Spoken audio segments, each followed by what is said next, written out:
उत्तराखंड के जनपद टेरी गढ़वाल के अंतर्गत लालूर पट्टी के ग्राम खैराड़ में नाग देवता की ये डोली बनकर अब तैयार हो चुकी है।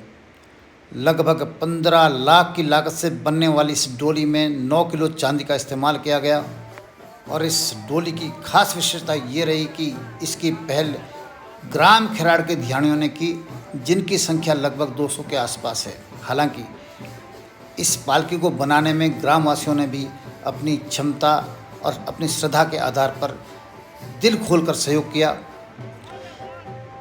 डोली की प्राण प्रतिष्ठा का कार्यक्रम 28 मई से 30 मई तक तय किया गया और 3 दिवसीय के मेगा इवेंट में लगभग सभी को आमंत्रित किया गया। खास तौर पर हिमाचल में जिला सिरमौर के अंतर्गत आने वाले पौरी गांव के कवियों को आमंत्रित किया गया था, क्योंकि खैराड़ और सिरमौर के कवियों का आपस में खून का रिश्ता है, आपस में दाई भाई है। इसलिए उनको खास तौर पर खास निमंत्रण पर इस कार्यक्रम में बुलाया गया था। प्राण प्रतिष्ठा से पहले पालकी का स्नान यमुना तटी की नदी के तट पर कराया गया। गांव की तलहटी पर यमुना नदी बहती है, तो इन्होंने इसी स्थान को चुना और पूरे गांव के लोग इस महा इवेंट में बड़े जोश और जज्बे के साथ शामिल हुए और स्नान के बाद पालकी को गांव के लिए रवाना किया गया। आपको यहां बताता चलूं कि जिस प्रकार जौनसार में चालदा, मासू, शिलकुड़िया और भैरव देवता की मान्यता होती है, ठीक इसी प्रकार पट्टी लालूर और सिलवाड़ में नाग देवता की मान्यता है। इसके अलावा इसी जौनपुर क्षेत्र में भद्राज देवता और राजा रघुनाथ की भी बहुत मान्यता है, उनकी पूजा की जाती है। लालूर और सिलवाड़ के क्षेत्र के लोगों को उनके सुख, शांति और समृद्धि के लिए तो नाग देवता का आशीर्वाद मिलता ही रहा है, लेकिन अब पर्यटन के क्षेत्र में भी इन क्षेत्रवासियों को नाग देवता का बहुत बड़ा आशीर्वाद मिलने लगा है।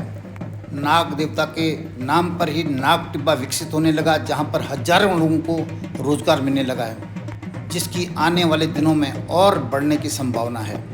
लालूर सिलवाड़ के इष्ट देव नाग देवता का प्रचार प्रसार भी काफ़ी तेज़ी से होने लगा है, जिसके लिए देश के कोने कोने से लोग नाग टिब्बा आने लगे हैं और जितने भी मंदिर हैं उनके दर्शन करने लोग यहाँ पर आते हैं। नाग देवता के नाम से ही कई मेले भी इस क्षेत्र में लगते हैं, जिसमें हजारों लोग शिरकत करते हैं। उत्तराखंड एक देवभूमि और यहाँ के कण कण में भगवान बसते हैं। यहाँ के हर गांव में देवी देवताओं का निवास है और इसका एक प्रमाण ये भी मिलता है कि जहाँ जहाँ डोली है वहाँ उसके साथ पीर चलते हैं और पांडव नृत्य होता है।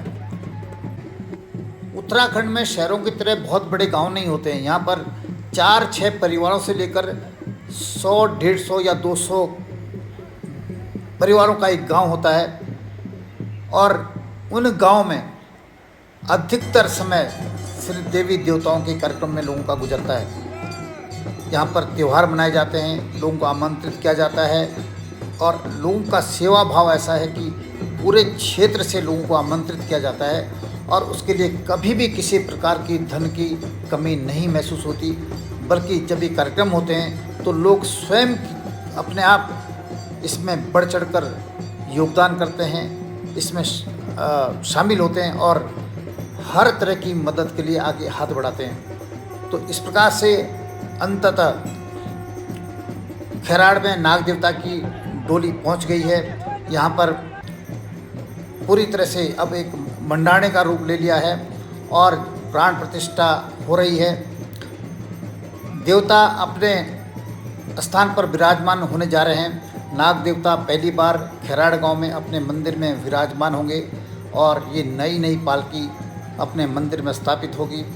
गांव में खुशी का माहौल है, उत्साह का माहौल है और पूरे क्षेत्र के लोग 3 दिन से लगातार यहाँ पर आ रहे हैं। गांव में पैर पसारने की जगह नहीं है, इतने लोग इस कार्यक्रम में अभी तक आ चुके हैं।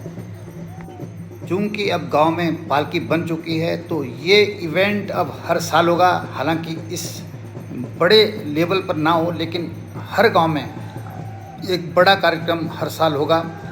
इससे पहले यहाँ पर इस गांव में दुबुड़ी सबसे बड़ा त्यौहार होता था, लेकिन अब नाग देवता की पालकी आने के बाद ये सबसे बड़ा कार्यक्रम जो हर साल आयोजित किया जाएगा, इस गांव में मनाया जाएगा।